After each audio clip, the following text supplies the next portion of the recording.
Welcome to tell now. आइए जानते हैं इंडिया की टॉप न्यूज के बारे में। आज की बड़ी खबर में बाबरी मस्जिद विध्वंस की बरसी पर AIMIM प्रमुख असदुद्दीन ओवैसी ने एनडीटीवी को दिए एक इंटरव्यू में बड़ा बयान दिया है। ओवैसी ने कहा है कि 6 दिसंबर 1992 को मस्जिद नहीं बल्कि भारत का संविधान ढह गया था।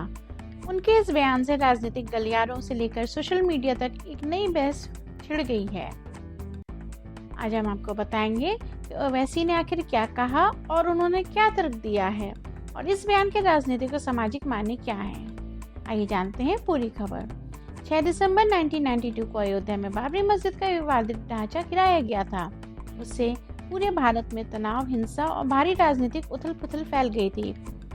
उसी घटना की बरसी पर AIMIM चीफ असदुद्दीन ओवैसी ने एनडीटीवी के कार्यक्रम में शामिल होकर उन्होंने इस घटना को सिर्फ धार्मिक विवाद नहीं बल्कि भारतीय लोकतंत्र की सबसे बड़ी विफलता बताया।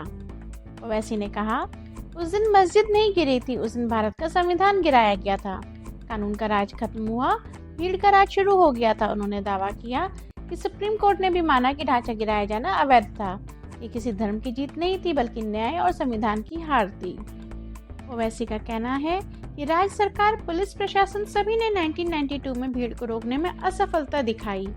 उनके अनुसार बाबरी विध्वंस कानून के राज को नकारने का प्रतीक बना। उन्होंने कहा, अगर धार्मिक भावनाएं कानून से बड़ी होंगी तो संविधान का अस्तित्व संकट में पड़ जाएगा। ओवैसी ने यह भी कहा कि सुप्रीम कोर्ट ने अपने फैसले में ये नहीं लिखा कि मस्जिद किसी मंदिर को गिराकर बनाई गई थी।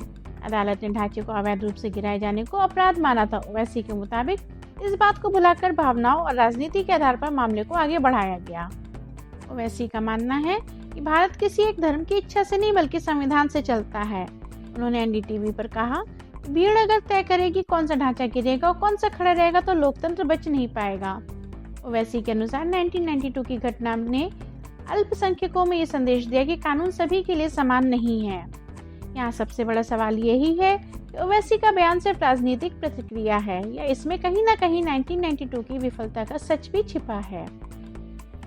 विशेषज्ञ भी मानते हैं कि बाबरी का विध्वंस भारत की कानून व्यवस्था और लोकतांत्रिक संस्थाओं तीनों की कड़ी परीक्षा थी। आज लगभग 32 इयर्स के बाद भी ये घटना भारत की राजनीति का अहम हिस्सा बनी हुई है। ओवैसी का बयान उसी जख्म को फिर से कुरेदने जैसा है जहाँ धर्म बनाम संविधान की बहस आज भी उतनी ही गर्म है जितनी 1992 में थी। तो ओवैसी के इस बयान ने एक बार फिर से देश को दो सवालों के बीच में खड़ा कर दिया है। क्या बाबरी का विध्वंस संविधान की हार था या यह आस्था की जीत थी? ये बहस अभी भी जारी है और शायद आने वाले समय में भी तेज होगी। आप अपनी राय में कमेंट में लिख करके जरूर बताइएगा। ये थी आज की देश की कुछ खास खबरें। वीडियो पसंद आए तो आप इसको लाइक और सब्सक्राइब करना मत भूलिए। मिलते हैं नेक्स्ट अपडेट में। Thank you for watching till now.